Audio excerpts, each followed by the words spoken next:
Hello students. तो पिछले lecture में हम लोगों ने पढ़ा था ऑर्डर सर्ट के बारे में और सर्ट के टाइप के बारे में, रेडिकल्स के बारे में। आज हम लोग पढ़ने जा रहे हैं ऑर्डर ऑफ अ सर्ट के बारे में। सर्ट का ऑर्डर क्या होता है? तो सर्ट पहले होता क्या है आपको पता होगा। जैसे पिछले लेक्चर में मैंने बताया था, ऐसे रूट ए और ए, ऐसे कोई भी टर्म ऐसा रहे, cube root of 5, square root of 5, ऐसा कुछ भी, तो इसी को हम लोग सर्ट बोलते हैं। लेकिन ऑर्डर क्या होता है? तो यहाँ पे जो n दिख रहा है, रूट के अंदर जो ये n दिख रहा है, यही ऑर्डर ऑफ द सर्ट होता है। तो आइए कुछ एग्जांपल्स देखते हैं। जैसे ये है fourth root of 9, fourth root of 9, तो यहाँ पे ऑर्डर क्या हो गया? 4। इसका ऑर्डर क्या हो गया? 4। इसका ऑर्डर क्या हो गया? 6। और इसका ऑर्डर क्या हो गया? यहाँ पे भी 6 है, तो इसका भी ऑर्डर 6 हो गया। लेकिन जो ये ऑर्डर दिख रहा है, ये ऑर्डर जो हम लोग फाइंड कर रहे हैं, ये रूट 9 का ऑर्डर 4 है। कोई बोलेगा कि ये जो 4 ऑर्डर लिख पा रहे हो तुम, ये किसका ऑर्डर है? ये रूट 9 का ऑर्डर है। ये जो 6 है, ये रूट 16 का ऑर्डर है। और ये जो 6 यहाँ पे है, ये रूट 27 का ऑर्डर है ना। लेकिन यहाँ पे कितनी बार, कई बार ऐसा भी होता है, अगर जैसे हम लोग इसको ऐसे भी तो लिख सकते हैं, 3 का स्क्वायर, ये फोर्थ रूट, और जब ये 4 आएगा तो 3 का स्क्वायर इंटू 1/4। ये 1/4 कैसे आ रहा है पता होगा आपको। जैसे ये a है, अगर मैं स्क्वायर रूट ये हटाऊंगा तो ये 1/n हो जाता है पावर में, है ना। तो ये आपको पता होगा। तो ये जो 2 से 2 कट गया, तो 3 का पावर क्या हो गया? 1/2 हो गया। अब ये 1/2 क्या होता है? रूट ही तो होता है, तो रूट 3 हो गया। अब यहाँ पे मुझे 2 दिख रहा है, तो यहाँ पे ऑर्डर 2 दिख रहा है, और यहाँ पे हम लोग ऑर्डर 4 दिख रहा था। तो कोई पूछेगा कि भाई इसका ऑर्डर क्या है, फोर्थ रूट ऑफ 9 का ऑर्डर क्या है, तो तुम क्या बोलोगे? तो हम ये बोलेंगे कि जो रूट 9 का ऑर्डर है वो 4 ही है। लेकिन जो ये इसको सिंप्लीफाई करके ये जो रूट 3 आया है, तो इसका ऑर्डर क्या है? इसका ऑर्डर 2 है। तो जो 4 ऑर्डर है वो रूट 9 का है, और जो ऑर्डर 2 है वो रूट 3 का ऑर्डर है ना। मतलब इसके अंदर जो रहेगा उसी का वो ऑर्डर हो जाएगा। जैसे ये मैं जब रूट 9 लिख रहा था तो यहाँ पे 4 था, तो ऑर्डर 4 हो गया था। जब इसी को मैंने सिंप्लीफाई किया तो ये रूट 3 आ गया, तो इसके अंदर क्या होता है? 2। तो जो ये 2 ऑर्डर हो गया, ये रूट 3 का ऑर्डर हुआ। तो कन्फ्यूज मत करना। अगर वो पूछेगा कि रूट 9 का ऑर्डर क्या है तो तुम 4 बोलना, और अगर पूछेगा रूट 3 का ऑर्डर क्या है तो तुम 2 बोलोगे। हो गया? समझ में आ गया होगा मेरे ख्याल से। अब हम नेक्स्ट देखते हैं। नेक्स्ट क्या है? Comparison of monomial surds. हम लोग जैसे बचपन में पढ़ते होंगे कि 5 है, 6 है, तो उसमें greater than ascending order, descending order में उसको कैसे सजाए। तो वही चीज़ ये भी है। अगर 2 सिंपल सर्ट है और वो अगर सेम ऑर्डर का है तो उसको हम लोग इजीली कंपेयर कर सकते हैं। सेम ऑर्डर का मतलब, जो यहाँ पे अगर n है तो यहाँ पे भी n रहेगा, है ना। ये 2 सर्ट हमने लिया, दोनों का ऑर्डर क्या है? सेम है, तो इसको हम लोग इजीली कंपेयर कर सकते हैं। अगर a बड़ा होगा तो ये वाला सर्ट बड़ा हो जाएगा। अगर a जो है b से बड़ा होगा तो ये जो सर्ट है, a वाला सर्ट, ये बड़ा हो जाएगा। आइए हम इसको कुछ एग्जांपल्स से देखते हैं, उससे ज़्यादा अच्छा से समझ में आएगा अच्छे से। ये कुछ एग्जांपल्स हैं। इसमें हम लोग अभी इसको कंपेयर कर रहे हैं जिसका ऑर्डर सेम हो। तो इसका भी ऑर्डर 4 है, इसका भी ऑर्डर 4 है, तो दोनों में भाई बड़ा कौन है? 2 और 7 में बड़ा कौन होता है? 7 बड़ा होता है। तो ये वाला सर्ट, ये वाला जो सर्ट है, ये वाले सर्ट से क्या हो गया? बड़ा हो गया। इसका भी ऑर्डर 3 है, दोनों का ऑर्डर सेम है। 3 और 5 में बड़ा कौन होता है? 5, तो ये वाला सर्ट बड़ा हो गया। ये दोनों का ऑर्डर भी सेम है, 5 5, तो 10 और 13 में बड़ा कौन होता है? 13, तो ये बड़ा हो गया। ये तो तब है जब दोनों सर्ट का ऑर्डर सेम है, तो हम लोग आसानी से कंपेयर कर पा रहे हैं।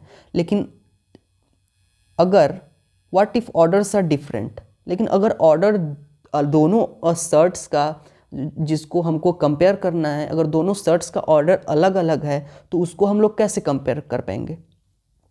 जैसे इस एग्जांपल में देखो, यहाँ पे तो ऑर्डर 4 दिख रहा है और यहाँ पे ऑर्डर 3 दिख रहा है। अब इसको भाई कैसे कंपेयर करें, तो इसको कंपेयर करने का भी एक अलग तरीका होता है। जैसे हम लोग पहले क्या करेंगे, एलसीएम ले लेंगे 4 और 3 का। 4 और 3 का भाई एलसीएम क्या होता है, 12 होता है ना। हाँ, अब मैं दोनों शर्ट को क्या करूँगा, 12 के ऑर्डर में डिफाइन कर लूँगा, है ना। दोनों शर्ट को मैं ऐसे डिफाइन करूँगा कि दोनों का ऑर्डर मुझे 12 दिखे, दोनों शर्ट का, और उसके बाद दोनों शर्ट को मैं ऑर्डर 12 कर दूंगा तो दोनों शर्ट का ऑर्डर सेम हो गया। तो अब मैं आसानी से कंपेयर कर पाऊँगा। तो 4 है, 4 ऐसा 6 है ना। तो इसको 12 करने के लिए मुझे 3 से मल्टीप्लाई करना पड़ेगा, तो ये 12 ऑर्डर हो गया। जब मैं यहाँ 3 से मल्टीप्लाई कर रहा हूँ तो यहाँ 3 पावर भी करना होगा। अब ये पावर क्यों कर रहा हूँ, क्योंकि जैसे ये होता है, तो अगर मैं ये रूट हटाता हूँ, nth रूट में हटाता हूँ, तो ये पावर में आ जाता है, ये 1/n के पावर में आ जाता है। तो मैं अगर 3 मल्टीप्लाई कर रहा हूँ, है ना, 3 मल्टीप्लाई कर रहा हूँ यहाँ पे, 4 में 3 मल्टीप्लाई हो रहा है, तो पावर 3 करूँगा तो क्या होगा ना कि 6 का पावर 3 है। और जब ये मैं रूट हटाऊँगा तो ये 1/3 हो जाएगा, जो 3 से 3 कट के ये 6 का 6 ही रहेगा, है ना। तो इसलिए मैं ऐसा कर रहा हूँ कि यहाँ पे मैं चेंज कर रहा हूँ, तो इससे चेंज करने से इस पूरे चीज़ पे कोई फ़र्क ना पड़े, इसलिए मैं 3 से यहाँ पे पावर 3 कर दे रहा हूँ। अब कोई फ़र्क नहीं पड़ा, यहाँ 3 मल्टीप्लाई करने से कोई फ़र्क नहीं पड़ा। तो मेरे ख्याल से समझ में आ गया होगा अब क्यों ऐसा कर रहा हूँ। सॉरी, इसको हटा देता हूँ। अरे यार, हाँ, क्या करूँगा मैं, इसको दोनों का एलसीएम ले लिया, 4 और 3 का, और ऑर्डर 12 के ऑर्डर में दोनों को डिफाइन करूँगा। तो यहाँ पे 3 मल्टीप्लाई किया तो ये 12 के ऑर्डर में आ गया, तो 3 मल्टीप्लाई किया तो इसका पावर भी 3 करना होगा। और यहाँ पे ऑर्डर 12 लाने के लिए क्या करना पड़ेगा, 4 से मल्टीप्लाई किया तो यहाँ पे 4 से मुझे पावर भी करना पड़ेगा, है ना। अब क्या दिख रहा है भाई, अब दिख रहा है कि दोनों का ऑर्डर जो है वो 12 हो गया। अब दोनों का जब ऑर्डर 12 हो गया, अब दोनों का ऑर्डर तो सेम हो गया। अब ये दोनों में देख लो कि बड़ा कौन है, जो बड़ा होगा वही शर्ट बड़ा हो जाएगा। तो 5 का पावर 4 और 6 के पावर 3 में बड़ा कौन है, 6 का पावर 3 मेरे ख्याल से होता है 216, और 5 का पावर 4, 5 का पावर 4 क्या, 5 5 जा 25, 5 जा 125, और 125 में 5 से मल्टीप्लाई करते हैं तो 625 होता है। हाँ, अब तो ऑर्डर सेम है दोनों का, 12, इसका भी 12, इसका भी 12। अब 625 और 216 में बड़ा कौन है, ये वाला बड़ा है ना, तो ये वाला शर्ट बड़ा हो गया, ये बड़ा, तो ये वाला शर्ट बड़ा हो गया। तो ये शर्ट आया कहाँ से था हम लोग, तो ये भी बड़ा, ये बड़ा, तो ये भी बड़ा, ये बड़ा, तो ये वाला बड़ा हो गया, क्योंकि हम लोग इसी को तो सिंप्लीफाई करके नीचे लाए थे ना। तो जो क्वेश्चन तो यही था ना ओरिजिनल, इसी को ना हम लोग सिंप्लीफाई कर रहे थे। तो ये बड़ा हो गया, 3 क्यूब रूट ऑफ 5 जो है वो यही तो है, यही तो है। तो ये वाला क्या हो गया, बड़ा हो गया। तो यहाँ पे भी ये क्या हो गया, बड़ा हो गया। मतलब ये यहीं से तो हम लोग नीचे जा रहे थे, इसी को तो सिंप्लीफाई कर रहे थे ना, तो ये बड़ा हो गया। तो ये बड़ा हो गया। अब एक बार आप देख लेना, अगर नहीं समझ में आया तो फिर पीछे करके। अब नेक्स्ट क्वेश्चन क्या है, अगर नहीं समझ में आया होगा तो इस क्वेश्चन में आपको आराम से समझ आ जाएगा। अरेंज इन असेंडिंग और डिसेंडिंग कैसे भी अरेंज कर दो। इसका भी ऑर्डर क्या है, अलग अलग दिख रहा है। इसका ऑर्डर 4 है, इसका ऑर्डर 3 है, इसका 2 है। 2 नहीं भी लिखे तो रूट का मतलब यहाँ पे 2 होता है ना। तो इसका भी ऑर्डर अलग अलग है, तो इसमें क्या करूँगा, मैं एलसीएम ले लूँगा, 4, 3 और 2 का एलसीएम। तो 2, 3 एंड 4 का एलसीएम क्या होता है, 3 2 जा 6, 2 जा 12। इसका एलसीएम क्या होता है एलसीएम आ रहा है 12। अब मैं तीनों को क्या करूँगा, सेम ऑर्डर में डिफाइन करने के लिए मैं जो एलसीएम आया 12 ऑर्डर में मैं तीनों को डिफाइन कर लूँगा। तो इसमें क्या करना होगा, 3 से मल्टीप्लाई, तो 6 पावर में भी देना होगा। इसमें 4 मल्टीप्लाई, तो क्या होगा, 4 पावर में भी देना होगा। इसमें मुझे 6 मल्टीप्लाई करना होगा। 12 के ऑर्डर में लाने के लिए 2 में मैं क्या मल्टीप्लाई करूँगा, 6 ना, तो ऑर्डर आ गया। 6 मल्टीप्लाई कर रहा हूँ तो 6 पावर भी तो करना पड़ेगा ना, 6 पावर भी कर दिया। अब ये 12 हो गया, 6 का पावर 3 12, 7 का पावर 4 और ये 12, 5 का पावर 6। तो 6 इंटू 6 इंटू 6 करूँगा तो ये क्या आता है 216, और इसको करूँगा तो ये आता है, मैं कैलकुलेटर से कैलकुलेट कर रहा हूँ, और इसको करूँगा तो क्या आएगा 5 into 5 into 5 into 5 into 5 into 5 into, ये शायद इसके आसपास आता है, आप चेक कर लेना, गलत भी हो सकता है कहीं। अब तीनों में बड़ा कौन दिख रहा है, ऑर्डर तो सेम हो गया ना, तो ये वाला बड़ा है तो ऐसे हो गया, ये इससे बड़ा है, ये इससे बड़ा हो गया, सॉरी मतलब ऑर्डर क्या है बड़ा होने का, ये सबसे छोटा, ये उससे बड़ा, और फिर इससे बड़ा ये, तो इसको ऐसे ऐसे कर देंगे। और ये आया कहाँ से था, यहाँ से, तो ये ऐसे ऐसे हो गया, है ना, ये वाला पहले बड़ा हो गया, क्योंकि हम ये जो यहीं से तो ये लाए थे ना, तो ये बड़ा तो ये भी बड़ा, ये बीच में आता है तो ये भी बीच में, सबसे छोटा ये, मतलब सबसे छोटा ये तो सबसे छोटा ये, क्योंकि यहीं से तो हम ला रहे थे इसको ना, तो कंफ्यूज मत होना। एक बार और फिर से देख लेना अगर कुछ दिक्कत हो तो। अब नेक्स्ट देखते हैं, नेक्स्ट क्या है, addition and subtraction of surds. Surds में एडिशन और सब्ट्रैक्शन कैसे होता है, मतलब एक ये सर्ट है, एक ये सर्ट है, दोनों में प्लस माइनस है, तो ए रूट सी है प्लस माइनस बी रूट सी है, तो रूट सी को कॉमन ले लूँगा तो क्या बच जाएगा, ए प्लस बी, रूट सी बाहर कॉमन आ गया। बस ऐसे ही इसमें एडिशन और सब्ट्रैक्शन करते हैं सर्ट्स में। तो आपको एग्जाम्पल यहाँ पे ये है, फर्स्ट एग्जाम्पल 2 रूट 5, 5 रूट 5, तो 5 रूट क्या आएगा, कॉमन आ जाएगा ना, 5 रूट 5 कॉमन आ गया, तो 5 टू 7, तो 7 रूट 5, ऐसे ही एडिशन होता है इसमें सर्ट्स में। 3 रूट 6 टू क्या है 216, तो इसको कैसे करेंगे, यहाँ पे तो कॉमन रूट 6 लाने के लिए क्या करेंगे, 216, अभी मैंने यहाँ सॉल्व किया था, 216 क्या होता है, 6 का क्यूब होता है ना, 216 6 का क्यूब होता है, तो इसको 6 का क्यूब तो लिख सकता हूँ मैं, 6 का क्यूब लिख दिया। अब इसको 6 का क्यूब लिख दिया मैं, तो इसके अंदर, सॉरी इसको थोड़ा ऐसे कर लो, कुछ जगह नहीं, 3 रूट 6 प्लस रूट है ना यहाँ पे, तो इसको मैं ऐसे नहीं लिख सकता, 6 इंटू 6 इंटू 6, तो 2 6 से एक 6 बाहर आ गया, बाहर, तो बाहर सॉरी अंदर एक 6 बच गया, 3 रूट 6 प्लस एक 6 बाहर आ गया, तो अंदर एक 6 बच गया, ऐसे। अब तो मैं रूट 6 कॉमन ले सकता हूँ, तो रूट 6 आप कॉमन ले लीजिए, हो गया रूट 6 कॉमन, तो 6 और 3 क्या हो गया 9, और ये हो गया रूट 6, तो ये आंसर हो गया। मतलब एडिशन सब्ट्रैक्शन हम लोग ऐसे ही करते हैं, ये जैसे ए रूट सी था प्लस माइनस बी रूट सी था, तो क्या किया था मैं, रूट सी कॉमन ले लिया था, वैसे ही सेम है यहाँ पे रूट 5 था, रूट 5 कॉमन ले लिया, तो 2 + 5 7 रूट 5 हो गया। मतलब ऐसे हम लोग यहाँ पे एडिशन या सब्ट्रैक्शन करते हैं। यहाँ पे रूट 6 था, लेकिन यहाँ पे रूट 6 जो यहाँ पे रूट 6 है, यहाँ पे रूट 6 नहीं था, तो कॉमन में क्या लेता, तो इसको ज़रा सा मैंने सिंप्लीफाई कर लिया, उसके बाद कॉमन ले लिया, है ना। अगर डायरेक्ट तुमको कॉमन नहीं दिख रहा है तो उसको थोड़ा सा सिंप्लीफाई करके कॉमन ले सकते हो।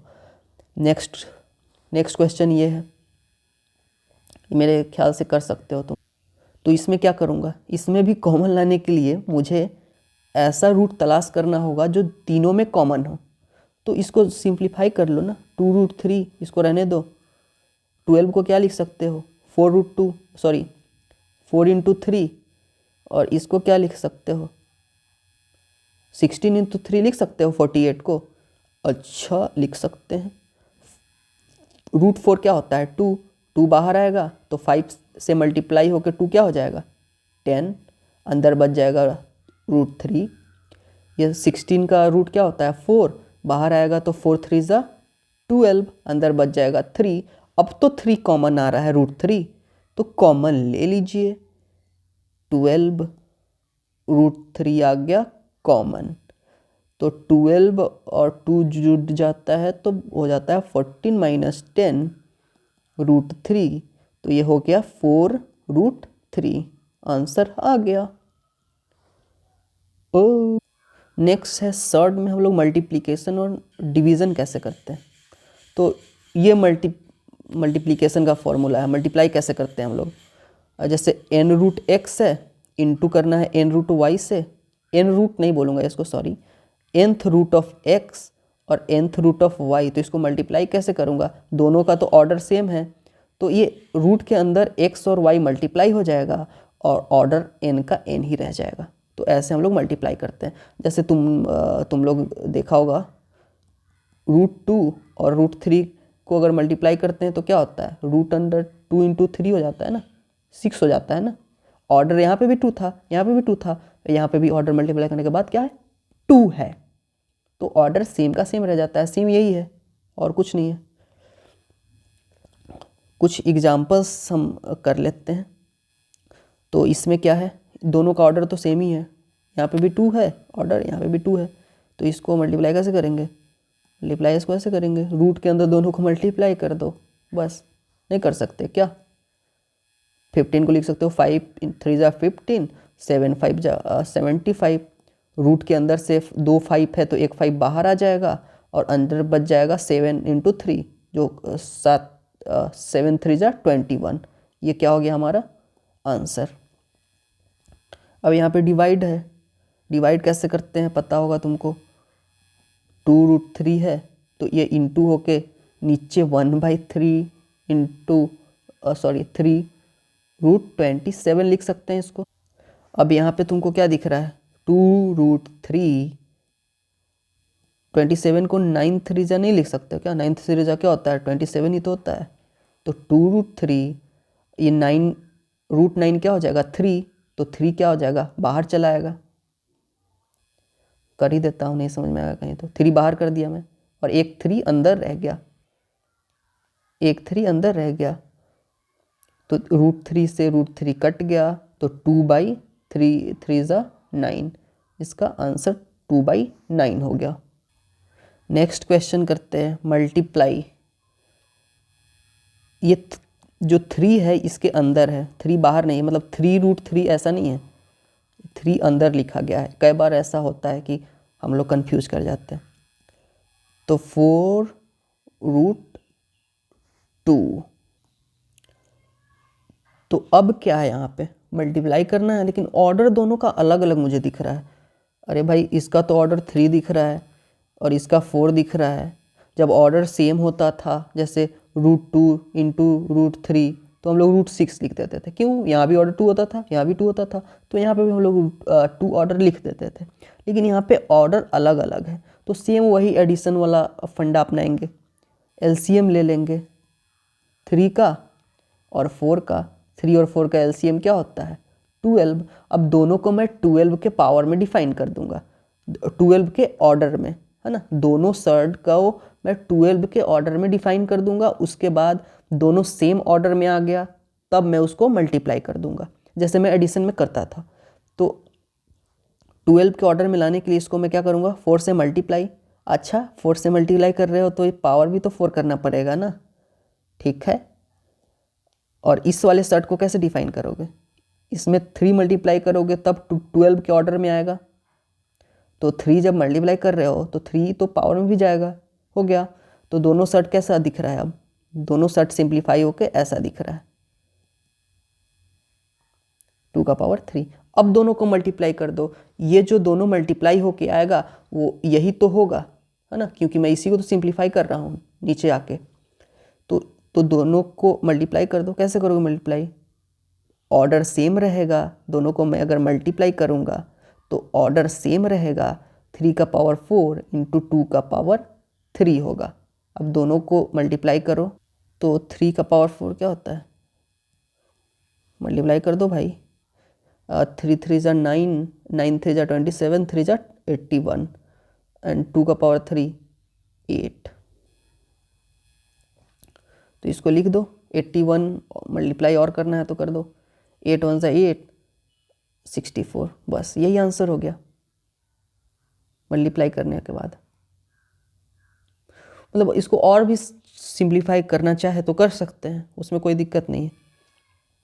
तो इसको हम लोग मल्टीप्लाई कर दिए। कैसे किए? जब सेम ऑर्डर रहता है तो आपको तो समझ में आता होगा कैसे करते हैं मल्टीप्लाई। लेकिन जब ऑर्डर अलग अलग है तो जैसे हम लोग एलसीएम लेते थे एडिशन में या सब्ट्रैक्शन में, मल्टीप्लाई में भी वैसे एलसीएम लेते हैं।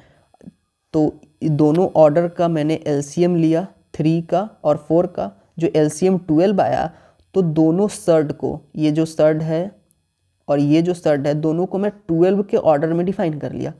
अब मैं दोनों को 12 के ऑर्डर में डिफाइन कर लिया तो दोनों के ऑर्डर सेम हो गए। अब ऑर्डर सेम हो गया तो मैं अब आसानी से दोनों को मल्टीप्लाई कर सकता हूँ। दोनों को आराम से ऐसे मल्टीप्लाई करके, और मल्टीप्लाई करने के बाद भी ऑर्डर 12 का 12 ही रहेगा। तो ये अब आसानी से मल्टीप्लाई हो गया, तो आंसर ये आ गया। और अगर आप सिंप्लीफाई करना चाहते हो तो और भी हो जाएगा, तो उसमें कोई ये दिक्कत नहीं है। नेक्स्ट क्वेश्चन क्या है? तो अब ये क्वेश्चन क्या है, इसमें डिवाइड करना है। तो 6 के अंदर √5 है और ये ऑर्डर 6 है इसका, और इसका ऑर्डर 3 है। तो इसको मैं कैसे करूँगा? तो आइए देखते हैं इसको कैसे करूँगा। √10, इसको मुझे डिवाइड करना है। तो डिवाइड तो आपको करने आता होगा, कैसे करते हैं? 1/, में आ जाता है ना, तो ये ऐसे हो जाता है ना। अच्छा, अब यहाँ पे भी ऑर्डर अलग अलग है तो सेम काम, दोनों का एलसीएम ले लेंगे ना, दोनों ऑर्डर का। तो क्या होगा? 3 और 6 का एलसीएम क्या होगा? 6 होता है। 6 और हाँ भाई, हाँ 6 ही होता है।